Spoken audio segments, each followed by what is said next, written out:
ঢাকার ব্যস্ততম metro rail স্টেশনগুলোতে সম্প্রতি ধরা পড়েছে নতুন এক ধরনের জালিয়াতি। দীর্ঘদিন ধরে অভিনব কৌশলে মেট্রো রেলে চলছিল ভাড়া জালিয়াতি। এমআরটি পাস বা র্যাপিড পাস ব্যবহার করে একটি বিশাল সংবদ্ধ চক্র বিনা ভাড়ায় এক স্টেশন থেকে অন্য স্টেশনে যাতায়াত করে আসছিল দীর্ঘদিন ধরে।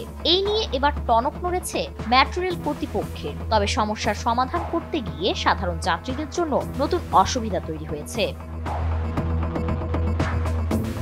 Dhaka mass transit company limited DMTCL জানায়, প্রতারণার কৌশলটি ছিল অত্যন্ত সূক্ষ্ম।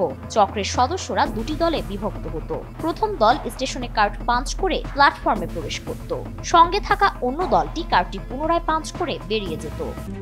RICL TMX, যুগের পর যুগ স্থাপনা থাকে মজবুত। মেট্রো রেলের সিস্টেমে তখন দেখা যেত যাত্রী যে স্টেশন থেকে ঢুকেছে সেখানেই বেরিয়েছে, অথচ প্রকৃতপক্ষে প্রথম যাত্রী ট্রেনে চড়ে তার আসল গন্তব্যে পৌঁছাতো। সেখানে থাকা চক্রের অন্য সদস্য তাকে স্টেশন থেকে বের করতে সাহায্য করত। এই পদ্ধতি দিয়ে প্রতিদিন অসংখ্যবার বিনা ভাড়ায় যাত্রা করা হতো। ডিএমটিসিএল জানিয়েছে, একাধিক স্টেশনের সিসিটিভি ফুটেজ এবং ইলেকট্রনিক্স টিকিট রেকর্ড বিশ্লেষণ করে অন্তত 10টির বেশি চক্রের প্রমাণ পাওয়া গেছে। তবে প্রকৃত সংখ্যা আরও বেশি হতে পারে, কারণ প্রতিদিন গড়ে 2.5 লাখেরও বেশি যাত্রী মেট্রো রেল ব্যবহার করেন।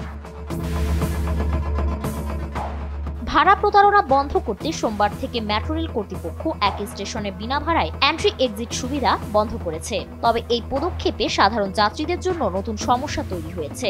যাত্রীরা জানিয়েছেন, হঠাৎ করে এই নিয়ম চালু হওয়ায় তারা প্রবেশ ও বাহিরের সময় সমস্যার মুখোমুখি হচ্ছেন। অনেকে বলছেন, কার্ড স্ক্যান করতে ভুল হলে জরিমানা দিতে হবে। আবার কোনো জরুরি কারণে এক স্টেশন থেকে বের হতে হলে 100 টাকা জরিমানা কেন? নতুন নিয়মের বিষয়ে অনেক কর্মীও হঠাৎ অবগত হয়েছেন। অফিসিয়ালি কোনো পূর্ব ঘোষণা না থাকায় এটি তাদের কাছে সম্পূর্ণ অপ্রত্যাশিত ছিল।